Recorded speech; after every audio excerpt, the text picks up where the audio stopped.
गायत्री मंत्र हमारे साथ साथ। ओम भूर्भुवः स्वः तत्सवितुर्वरेण्यं भर्गो देवस्य धीमहि धियो यो नः प्रचोदयात्।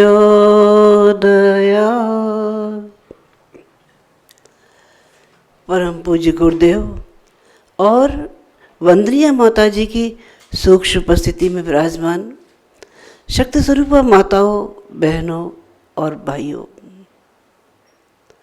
आज का दिन बसंत का पावन दिन, उत्साह का, उमंग का, प्रेरणाओं का, प्रकाश का दिन, वो दिन जो हर प्राणी के अंदर अलग एक उमंग भर देता है। आज के दिन माँ सरस्वती के अवतरण का दिन और उससे भी अनोखा हमारे परम पूज्य गुरुदेव के जीवन में दादा गुरु के अवतरण का दिन। ये कहते हैं आज के दिन के लिए कि भगवान ब्रह्मा जी ने जब सृष्टि बना ली और अपनी सृष्टि को देखकर निहार कर वो बेहद खुश थे, तभी उनके मन में एक विचार कौंधा और वो ये था, सृष्टि है तो बहुत सुंदर, लेकिन ये क्या केवल खिलौने जैसी, न कोई हलचल है, न कोई चेतना है। उन्होंने माँ सरस्वती का आह्वान किया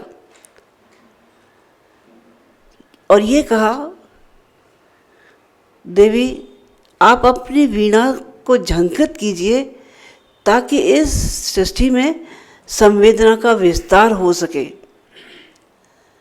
माँ सरस्वती ने वीणा की झंकार की, तब उसके बाद हर प्राणी के अंदर एक संवेदना का विस्तार हुआ और माँ गायत्री से प्रार्थना की तो उनको नया जीवन मिला। ये नया जीवन और ये प्रेरणा का संचार जब उभरा तो आज का ही दिन था। कहते हैं आज के दिन सूर्य मकर राशि में जब प्रवेश करके धरती पर अवतरित होते हैं तो उस समय उसकी सौंदर्य छटा निराली होती है और सूर्य भगवान अकेले ही नहीं, उनके साथ यक्ष, किन्नर, गंधर्व, ये सब भी पृथ्वी का एक सौंदर्य देखने उतर आते हैं। बसंत केवल सौंदर्य के लिए है, सौंदर्य के लिए नहीं। बसंत के साथ हमारे इतिहास से लेके, पुराणों से लेके बहुत सारी चीज़ें ऐसी हैं जो मानव के स्वभाव को और मानव की भावनाओं को आंदोलित करती हैं। आज के दिन बालक हकीकत राय का बलिदान शायद आप लोगों को मालूम है या नहीं मालूम, कह नहीं सकती, लेकिन ये घटना बहुत पुरानी है, आज़ादी के पूर्व की। उस समय जिस समय मुगलों का शासन था, बालक हकीकत राय लाहौर के थे, स्कूल में पढ़ रहे थे अपने में। वहाँ हिंदू मुस्लिम दोनों पढ़ाई किया करते थे। सब बच्चे जब टीचर नहीं आए तो खेलने में लग गए। हकीकत राय अपने पढ़ाई को लेके गंभीर थे, वो पढ़ना शुरू कर दिए। लोगों ने, बच्चों ने छेड़ना शुरू किया, चलो चलो खेलते हैं, उठो उठो उठो। पर वो नहीं बोले, उन्हें कहा नहीं हमको पढ़ना है। तो बच्चों ने छेड़ाखानी करके उनको तंग करना शुरू किया। माँ दुर्गा को उन्होंने कुछ अपशब्द कहना शुरू किए। तो हकीकत राय जी कहने लगे, आप ऐसा क्यों कहते हैं? अगर यही कोई आपकी देवी फातिमा के लिए कहना शुरू कर देता। अब बच्चे भड़क गए। तो उन्होंने अपने जो मदरसे के टीचर थे उनसे कहा कि देखो भाई, ये हमारे फातिमा जी को गाली दे रहा है। अब केवल सुनी हुई बात थी, जबकि ऐसा था भी नहीं। उन्होंने ये बोला हकीकत राय को, बेटा या तो तुम धर्म परिवर्तन करके मुसलमान बन जाओ और नहीं तो तुम्हारी गर्दन उड़ा दी जाएगी। एक जल्लाद को बोल दिया कि इसको ले जाओ, समझाओ। समझाने पर हकीकत राय बराबर यही कहते रहे, मैं छोटा हूँ तो क्या, लेकिन मेरी अपने धर्म में, अपनी संस्कृति में अटूट आस्था है और मैं उसको बदल नहीं सकता। वो समझाने लगे, बेटा मेरे पास तो काजी का फरमान है, तो मुझे फिर दूसरा कदम उठाना पड़ेगा।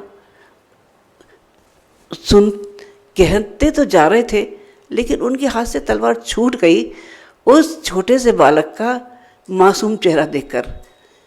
उनके मन में ये नहीं आ पाया कि इस बच्चे को मारा जाए।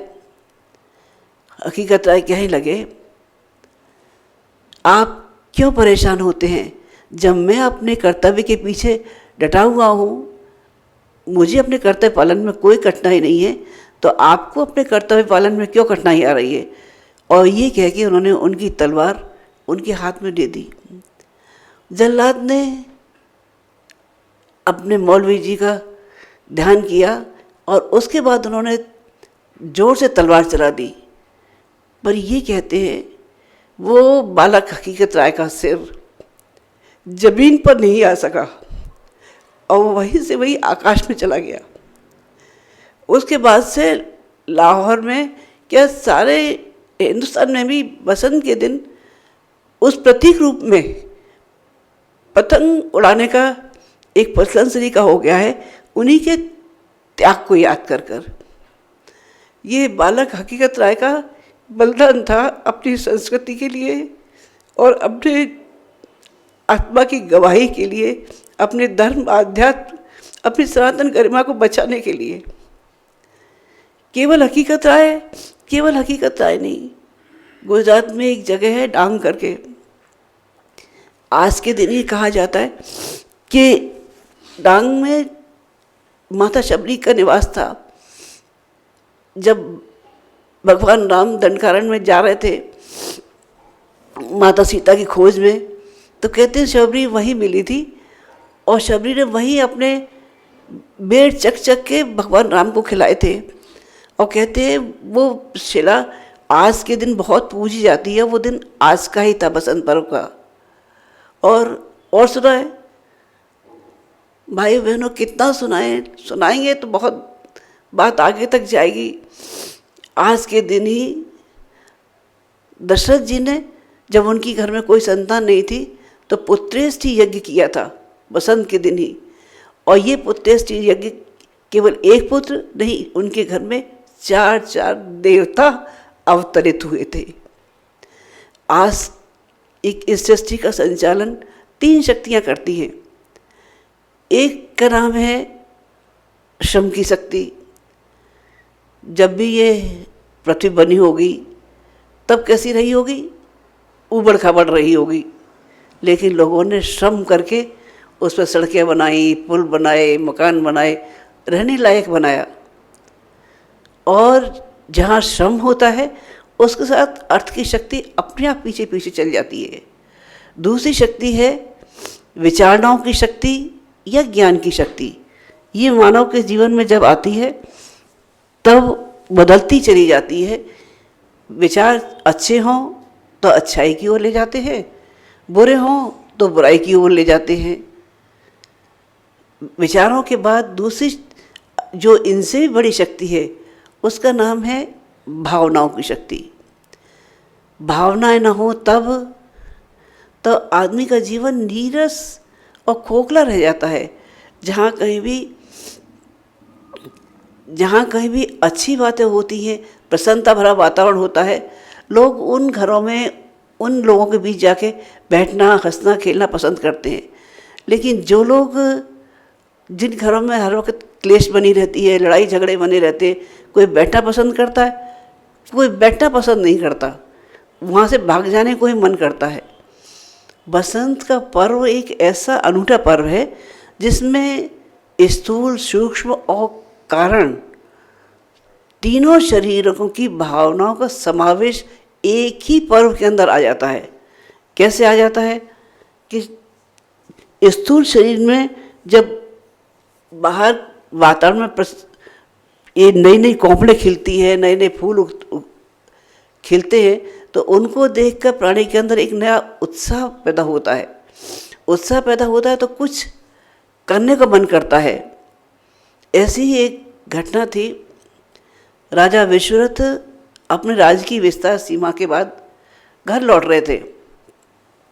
रास्ते में ऋषि वशिष्ठ का आश्रम पड़ा। उन्होंने कही शिष्टाचार के नाते ही सही, ऋषि हैं, इनको प्रणाम करके चलना चाहिए। वो प्रणाम करने वहाँ चले गए। ऋषि वशिष्ठ जी कहने लगे, राजा विश्वस्त, तुम्हारा स्वागत है, आए हैं तो आतिथ्य ग्रहण करें। वो कहने लगे वो विश्वरथ जी कि महर्षि, हमारे साथ तो 10,000 की सेना है, आप कैसे वो कर पाएंगे? आप केवल प्रसाद भर दे दें, वो हम समय बांट लेंगे। वशिष्ठ जी समझ गए कि संकोच कर रहे हैं। उन्होंने कही, नहीं राजन, आप अपनी लोकाचार में न पड़े, आतिथ्य ग्रहण करें, ये आपका ही आश्रम है। अब वो दुविधा में पड़ गए। राजा विश्वरथ ने कहा, जब ऋषि इतना कह रहे हैं तो चलते हैं। अब वो अपनी 10,000 की सेना को लेके पहुंच गए। तब समस्या ये आई कि अब इतने सब लोगों को एक ऋषि के आश्रम में भोजन कहाँ से मिलेगा। उन्होंने आह्वान किया वशिष्ठ जी ने कामधेनु का। कामधेनु के आह्वान के साथ साथ बहुत सारे व्यंजन इकट्ठे होने शुरू हो गए और सारी 10,000 की सेना को उन्होंने भोजन करा दिया। अब राजा विश्वरथ जी सोचने लगे, इतनी सारी सेना को भोजन कराने वाले जो ऋषि हैं, ये पता करना चाहिए कहाँ से हुआ।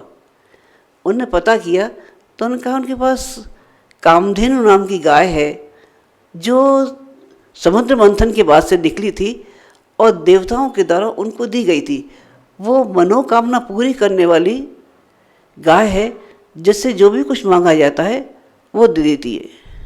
अब राजा विश्वरथ के मन में ये आया कि अगर ऐसी गाय है तो ऋषि की क्या कर रही है, इसको तो राजभवन में होना चाहिए। उन्होंने ऋषि से कहा कि भगवान, ये गाय आप हमको दे दीजिए, इसका स्थान तो राज दरबार में है। उन्होंने कही, नहीं, ये गाय न तो दी जा सकती है न ली जा सकती है, ये तप की शक्ति से आहूत की गई गाय है, जो स्वर्ग की कामधेनु गाय है। बोले, नहीं, हम तो ले जाएंगे। अब वो ज़बरदस्ती पीछे पड़ गए। जब वो नहीं माने, जिद ज़्यादा करने लगे, उसके बाद उन्होंने अपनी सेना को उतारना शुरू कर दिया, गाय को ज़बरदस्ती ले आओ। अब गाय को ज़बरदस्ती ले आओ की बात जब हुई, तब पहले तो गाय ने हुंकार भरी तो उनकी सेना भागी। पर जब खून खराबा जब ज़्यादा होने की स्थिति आई, तब ऋषि वशिष्ठ ने अपना ब्रह्मदंड उठाया और उन्होंने अपने तपोबल से उनकी सेना को भगा दिया। और उन्होंने कहा, राजा विश्वरथ, अभी तक तुम्हें केवल अपने बाहुबल का और अपनी शक्ति का अभिमान है, अभी तुमने तप की शक्ति को जाना नहीं। उसके बाद राजा विश्वरथ सोचने पड़ गए और वहीं से ही अपना सारा राजपाट छोड़ के ये कह के चल दिए, धिक बलम क्षत्रिय बलम ब्रह्म तेजो बलम बलम। ब्रह्म तेज के आगे कोई दूसरा बल काम नहीं करता। उसके बाद राजा विश्वरथ जब तप करने चले गए, लौट के आए तो ऋषि विश्वामित्र बन के लौट के आए। दूसरा रूप बसंत का जब आता है, सूक्ष्म का, सूक्ष्म आदमी के विचारणाओं से संबंधित है। विचारों में जहाँ परिवर्तन होता है, जहाँ विचारों में नई नई बातें आती हैं, अच्छी अच्छी बातें आती हैं, वो सूक्ष्म का स्थान है। एक बार सूक्ष्म की तरंग में जब ये सिकंदर एक बार जब वहाँ से अपने दिग्विजय यात्रा के लिए निकले, वहाँ से निकलने के पहले उन्होंने एक बार अपने गुरु अरस्तु से कहा कि गुरुवर, मैं विजय यात्रा पर निकल रहा हूँ, आप वहाँ से क्या चाहेंगे, आपके लिए क्या ला दें। वो कह रहे, हम तो ऋषि लोग हैं, संत लोग हैं, हमको किस चीज़ की ज़रूरत है, किसी चीज़ की नहीं। बोले, नहीं, फिर भी बोले फिर भी अगर तुम्हारा मन ज़्यादा है तो अगर भारत जाना हो तो वहाँ से गीता और एक कोई संत ले आना, हम लोगों को तो केवल सत्संग चाहिए और कुछ नहीं। सिकंदर अपनी यात्रा के बाद निकल के जब भारत आया और भारत में जब उसकी सेना थक गई, वापस लौटने को हुई, तब उनको अपने गुरु की वो बातें याद आई जिसमें गीता थी और संत थे। गीता उन्होंने ले ली, संत के बारे में उन्होंने खोज करवाई कि भाई पता करो कौन श्रेष्ठ संत हैं जिनको हम अपने साथ ले जाएं। मालूम पड़ा नज़दीक में ही दंडी स्वामी का आश्रम है और वो हर वक्त साधना में रत रहते हैं। उन्होंने कहा ठीक है, अपने सैनिकों को उन्होंने भेजा कि जाओ दंडी स्वामी को लेके आओ। उनके सैनिक चले गए। दंडी स्वामी जी उस समय ध्यान में मग्न थे। उनके सैनिक सुबह से लेकर शाम तक साधना में वो खड़े रहे, लेकिन उनकी साधना खुली नहीं और वो वापस लौट गए। तो उन्होंने वहाँ के लोगों से पूछा कि भाई क्या बात है, ये जानते हुए कि सिकंदर आए हैं दिग्विजय के बाद में और उनसे मिलना चाहते हैं। बोले यही तो आप थोड़ी गलती कर बैठे, आपने सैनिकों को भेजा, ऐसे संतों के पास तो स्वयं चल के जाना पड़ता है। अब सिकंदर की पारी थी, सिकंदर गए उन दंडी स्वामी जी के पास। दंडी स्वामी जी उस समय साधनारत थे। इंतजार किया थोड़ी देर। जब इंतजार करने के बाद जब उनकी ध्यान धारणा टूटी तो उन्होंने पूछा कैसे आना हुआ।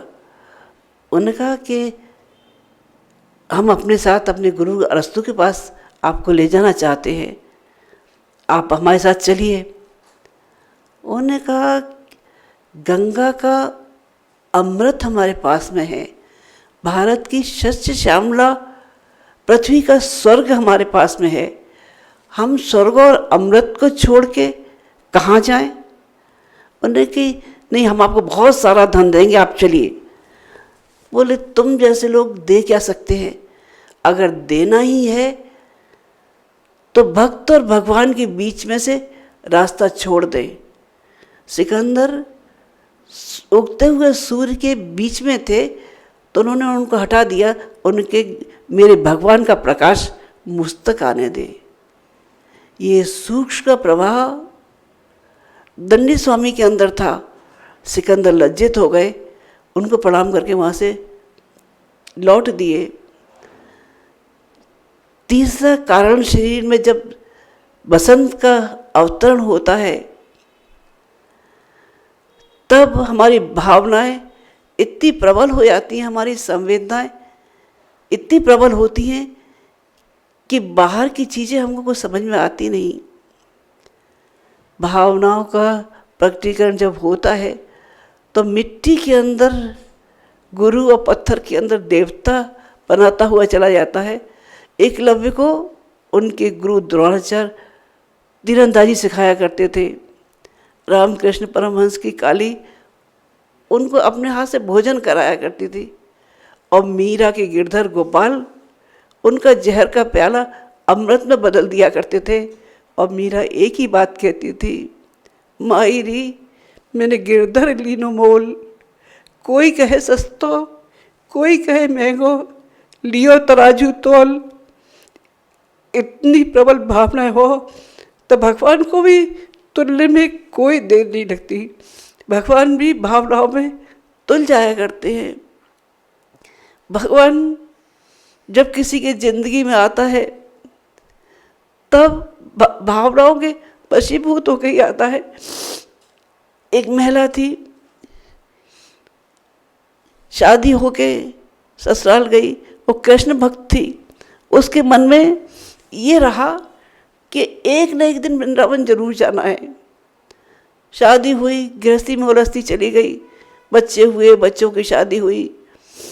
फिर एक दिन ये सोचने लगी पता नहीं जिंदगी कब अंत हो जाए, कब भगवान बुला ले, तो एक बार वृंदावन तो हो ही आऊं। वृंदावन चली गई और वृंदावन से एक छोटे से लड्डू गोपाल ले आई। और महिला को भगवान से इतना प्यार था कि उनको नहलाना धुलाना खिलाना पिलाना, उनको सर्दी के दिन में सो जाएं तो उड़ाना, बहुत ख्याल रखती थी। एक दिन उनकी बहू बोली, माँ जी मुझे थोड़ी देर के लिए अपने मायके जाना है, थोड़ी दूर पे ही है, मैं शाम तक आ जाऊंगी, सब काम मैंने कर दिया है। तो वो कहने लगी, बेटा इतना सा काम मेरे लड्डू गोपाल का और कर दे, फिर चली जाना, फिर नहीं मना करूंगी। वो बहू हड़बड़ी में थी, उन्होंने लड्डू गोपाल को उठाया और कुछ करने लगी। उसके हाथ से लड्डू गोपाल की पीतल की मूर्ति हाथ से गिर गई, हाथ से गिर गई। अब तो वो जो बढ़िया इतनी ज़ोर ज़ोर से रोने लगी, अरे मेरे लड्डू गोपाल को क्या हो गया, अरे मेरे कान्हा के चोट लग गई, अरे भाई तुम ऐसा नहीं करते हो, अरे मेरे तो कितनी ज़ोर ज़ोर से कान्हा रो रहा है, गोद में लिए रोए जाए रोए जाए। बहू यो गए कि माता जी ये तो पीतल की मूर्ति है, इसको कहाँ चोट लगी है। बोले नहीं तुम नहीं जानती हो, तुम्हें नहीं सुनाई पड़ रहा है, लेकिन मैं सुन रही हूँ, कान्हा जोर जोर से रो रहा है। बात उसके बेटे तक पहुँची कि माँ कोहराम मचाए हुए बहुत रोए जा रही है। उनको बोला, बेटा आया, उनके बेटे ने कहा माँ क्या बात हो गई। बेटा मेरे लड्डू गोपाल गिर गया, चोट लग गई, रो रहा है बहुत जोर जोर से। उन्होंने कहा माँ कहाँ रो रहा है। बोले नहीं तुम सब झूठ बोल रहे हो, मेरा गिरधर गोपाल बहुत रो रहा है। मोहल्ला पड़ोसी सब इकट्ठे हो गए, सब इकट्ठे हो गए। तो उनमें एक समझदार वृद्ध थे, वो कहने लगे, बेटा तुम्हारी माँ को ज़्यादा लगाव है, ये ऐसे इनकी समझ में नहीं आएगा, तुम कोई डॉक्टर ले आओ। डॉक्टर कोई कह देगा कि इनको चोट नहीं लगी, तुम मान जाएंगी, इनको तसल्ली हो जाएगी। बेटे को बात समझ में आई, उनने डॉक्टरों से वो करी सलाह ली, 2-3 डॉक्टरों को कहा। डॉक्टर बोले एक मूर्ति के पीछे हम अपना टाइम क्यों ख़राब करेंगे बेकार में, और अपना कैरियर ख़राब करें, कोई बीमारी हो तो ठीक करें। सबने मना कर दिया। पर जब एक डॉक्टर को ये कहा, हम आपको बहुत अच्छी फीस देंगे ज़्यादा सी, आप एक बार आकर देख जाएं। डॉक्टर साहब आए फीस के चक्कर में। अब आए तो उन्होंने कहा, माता जी कहाँ है आपके लड्डू गोपाल। बोले देखो कितनी ज़ोर ज़ोर से रो रहा है। उन्होंने हाथ में उठाया, इधर उधर उल्टा पलटा, बोले इनको तो कुछ नहीं है। वो बुढ़िया कहने लगी, डॉक्टर साहब आपने अपने डब्बे में ऐसे कान में लगाने वाली मशीन तो निकाली ही नहीं, आपने देखा ही नहीं लड्डू गोपाल को। डॉक्टर साहब सोचने लगे, भाई बुढ़िया तेज है। उनने अपने डब्बे में से स्टेथोस्कोप निकाला और मूर्ति के ऊपर उन्होंने कहा, अगर मूर्ति पर लगाता नहीं हूँ तो फिर ही कह देंगे तुमने झूठ बोला है। तो उन्होंने कान में स्टेथोस्कोप लगा के मूर्ति पे लगाना शुरू किया। उन पे देखते जाते थे। एक निगाह मूर्ति पे थी, दूसरी निगाह उनकी उस बुढ़िया पे थी, माथे पे पसीना था। वो देख के ये हैरान थे कि उस मूर्ति का दिल धड़क रहा था जोर जोर से। उसके बाद उन्होंने इस स्टेथोस्कोप को वही रखा, उठे और सीधे जाने लगे। बुढ़िया कहने लगी, डॉक्टर साहब कहाँ जा रहे हैं। तो डॉक्टर साहब ये कहने लगे, माँ जी मैंने 10 साल की ज़िंदगी में वो पढ़ाई नहीं पढ़ी जो आपने पढ़ी है, अब मैं वो पढ़ाई पढ़ने जा रहा हूँ जो अब आपने पढ़ी है। और ये कह के उन्होंने अपनी नौकरी छोड़ के भगवान भक्ति में अपना सारा जीवन लगा दिया। एक बार गुरुदेव से लोगों ने पूछा, गुरुदेव आपकी निगाह में बसंत क्या है। गुरुदेव कहने लगे, मेरी निगाह में बसंत गुरु प्रेरणा है, गुरु निर्देश है, गुरु निष्ठा है और गुरुदेव के प्रति कर्तव्यों का पालन है। मैंने जिंदगी भर यही किया है, इसके अलावा मैंने कोई दूसरा किया ही नहीं। और ये एक ऐसा चलने वाला सतत प्रवाह है जो कभी रुकता नहीं। ये न तो उम्र का वो देखता है, ये भाव उभरे थे प्रहलाद की जिंदगी में। हिरण्यकश्यप अपने आप को भगवान मान बैठा था, भक्ति की धारा लेके उठ खड़े हुए थे प्रहलाद। भगवान राम जब सीता जी को ढूंढने जा रहे थे और जंगलों में उन्होंने ऋषियों की वो देखी थी, हड्डियों का ढेर, तो कहने लगे निश्चरहीन करु मही भुज उठाए प्रण कीन। भुजाएं उठाकर प्रण करने वाले राम चल दिए थे सीता के साथ साथ ऋषियों के प्रति होने वाले अत्याचारों के विरुद्ध और नारी जाति के लिए सम्मान की रक्षा के लिए उठ खड़े हुए थे। और भागीरथ अपने पितरों की अतृप्त आत्माओं के उद्धार के लिए जगह जगह गंगा को पृथ्वी पर लाते रहे और चलते रहे, कष्ट झेलते रहे। ये भाव जब उभरते हैं तब नए युग के श्री राम के मन में आती है, तो अपनी सारी जिंदगी नए युग लाने के लिए, नए युग के कायाकल्प के लिए अपनी जिंदगी दांव पर लगाकर जिंदगी भर युग सेनानियों की सेना तैयार करते रहे और लोगों को उस रास्ते चलाते रहे। ये भाव जब उभरा था स्वाधीनता के दिनों में, तो लोगों के मन में एक ही बात निकली थी, एक ही भाव भरा था, एक ही मन से कराह निकलती थी। क्या निकलती थी? केवल एक ही निकलती थी, मेरा रंग दे बसंती चोला। उस बसंती चोले के पीछे अपनी जान न्यौछावर करके देश को आज़ादी के रास्ते तक पहुंचाया, अपने पीछे एक सेना तैयार कर दी। आज का दिन ऋतुराज के चरणों में ऋतुओं ने अपनी जिंदगी का एक एक हिस्सा निकालकर उनके चरणों में अर्पित किया था। तभी कहते कि 40 दिन का बसंत होता है। आज गुरुदेव का आध्यात्मिक जन्मदिन, आज हम उनको क्या दे सकते हैं? ऋतुओं ने तो अपनी जिंदगी की परवाह नहीं की, दांव पे लगा दिया, लेकिन हम तो चैतन्य लोग हैं, विवेकधारी लोग हैं, फिर भी ये सोचते हैं गुरुदेव आपके सपनों को पूरा करने के लिए क्या करें? नया युग क्यों न आएगा? भगीरथ श्रम करेंगे हम, न कैसे आएगी गंगा, जगत हित में मरेंगे हम। गुरुदेव हमारे भावों को स्वीकार करना, सब पर अपनी कृपा बनाए रखना। ओम शांति। हमारे YouTube चैनल शांति कुंज वीडियो गायत्री परिवार को सब्सक्राइब करें एवं बेल आइकन जरूर दबाएं ताकि गायत्री परिवार की विभिन्न गतिविधियों की जानकारी आपको मिलती रहे।